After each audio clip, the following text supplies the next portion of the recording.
unité de production actuellement, on s'étale sur une surface totale de 15 000 m², dont à peu près 60% est bâti. On a 3 unités de fabrication, on a certains départements sont rattachés là. Le nombre des employés de manière directe, actuellement on est environ à 600 personnes. Le nombre des ingénieurs et techniciens représente entre 30 et 40%. Le moyen d'âge, c'est entre 25 et 30 ans. La majorité des techniciens et des ingénieurs, environ 70%, c'est leur premier emploi. C'est la politique de l'entreprise en matière de ressources humaines et c'est dans le cadre de ces relations avec les universités de centres de formation de recruter les premiers demandeurs d'emploi et les faire former sur la partie technique, ça veut dire maîtrise de process et beaucoup plus l'assurance qualité, parce que c'est extrêmement important, et la partie management, les 5S, le management visuel, le management par objectif, parce que la direction de l'entreprise croit fermement que, et c'est le message qui est diffusé actuellement, depuis le démarrage, mais de manière intense actuellement, c'est qu'on est payé par le client. Donc on doit respecter le client, on doit être à l'écoute du client et on doit prendre ses réclamations, ses attentes en priorité. Au niveau de l'unité de production de cartes électroniques, donc on réceptionne la matière première en CKD. Donc on fait le contrôle d'entrée, contrôle qualitatif. On fait le comptage physique des composants, de tous les composants réceptionnés. On monte les composants sur les machines qui étaient déjà programmées. Donc on monte tous les programmes, on prépare les programmes sur toutes les machines. Puis on commence l'insertion de 3 cartes mères pour validation. Donc on envoie les cartes mères au niveau du département technique pour approbation, pour avoir l'approbation. Après la réception de l'approbation, on lance la production de masse, donc sur les 2 machines, sur les deux lignes d'insertion. Donc on atteint sur les 2 machines une quantité de 2500 cartes jusqu'à 3000 cartes jour. On fait le contrôle au cours de la production sur les deux chaînes. Donc nous avons des machines d'inspection qualité. C'est des machines SPI et machines IOI. Donc l'SPI, ça consiste au contrôle de la partie étalage de la crème embrasée sur les cartes. Les IOI, ce sont des machines qui contrôlent le montage des composants sur la carte. Donc s'il y a une anomalie, quelconque anomalie, elle est détectée au niveau de la machine. Donc il y aura une correction ou l'écartement de la carte. Donc on enlève la carte. Donc après ça, nous avons la partie insertion manuelle de la grosse pièce, donc les composants, les connecteurs. Et il y a le passage dans le bain de soudure pour le soudage des composants traversants. Ensuite, toutes les cartes doivent passer par le test de fonctionnement. C'est-à-dire, on fait le test de toutes les cartes, les entrées et sorties de la carte, on fait le software de la carte jusqu'à avoir un produit fini. C'est une carte mère insérée, testée avec un numéro de série et un QC passé, bien sûr.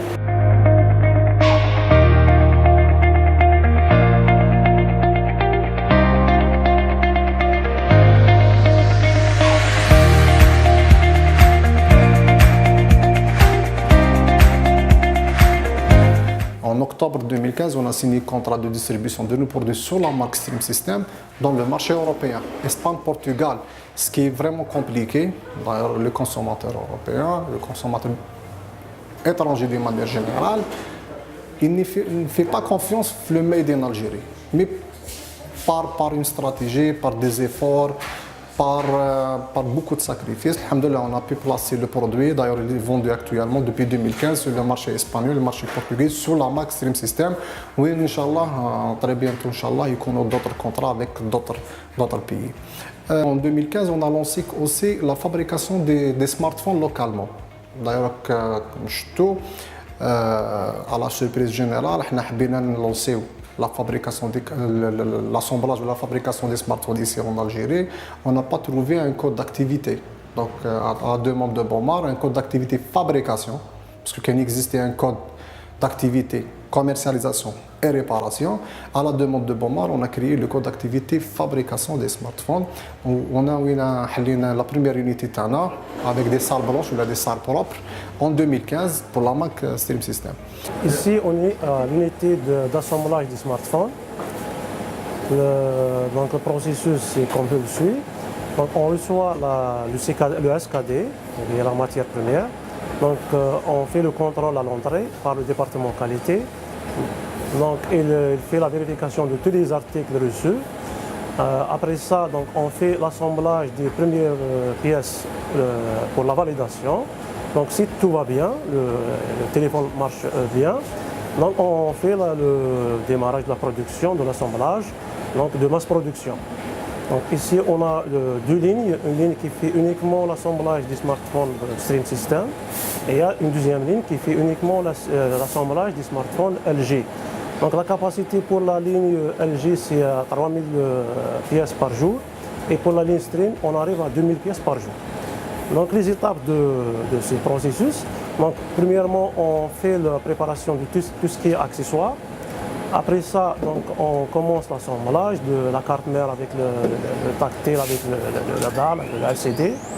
Après ça, donc, il y a l'étape de vérification, test, tout ce qui est test de fonctionnement du smartphone. Donc, puis il y a le test de radiofréquence. C'est un test automatique bien sûr. Après ça, il y a l'injection de l'émaillé. Après l'émaillé, on fait le contrôle visuel, le contrôle de l'aspect général, l'aspect esthétique. Donc après la partie assemblage, on fait la partie emballage. Donc l'emballage du téléphone, c'est un emballage qui est local. Donc, on fait l'insertion des manuels, du certificat de garantie et tous les articles du téléphone sont dans le boîtier du téléphone.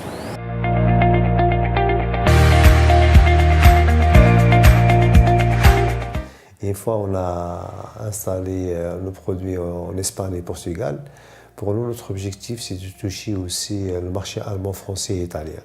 On est en train de finaliser avec un partenaire italien.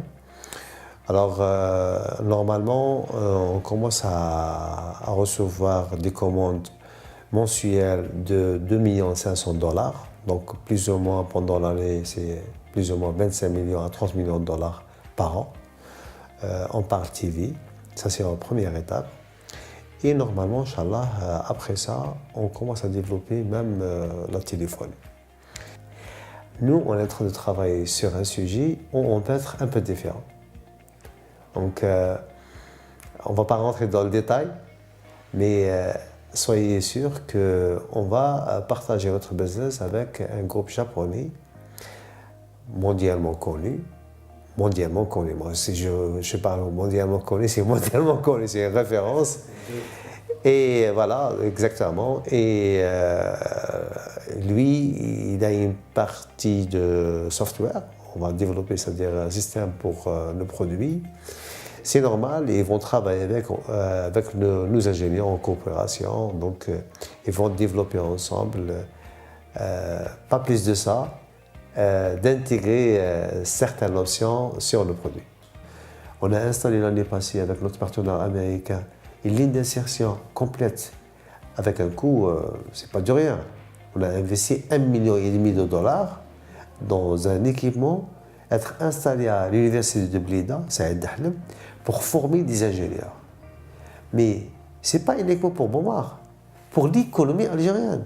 À n'importe opérateur, même nos confrères ou bien entre guillemets et entre parenthèses des concurrents, s'ils ont besoin des ingénieurs, il peut piquer un ingénieur pour l'entreprise, il n'y a pas de problème.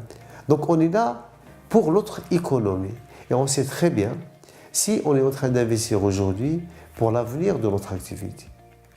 Donc voilà, grosso modo c'est ça.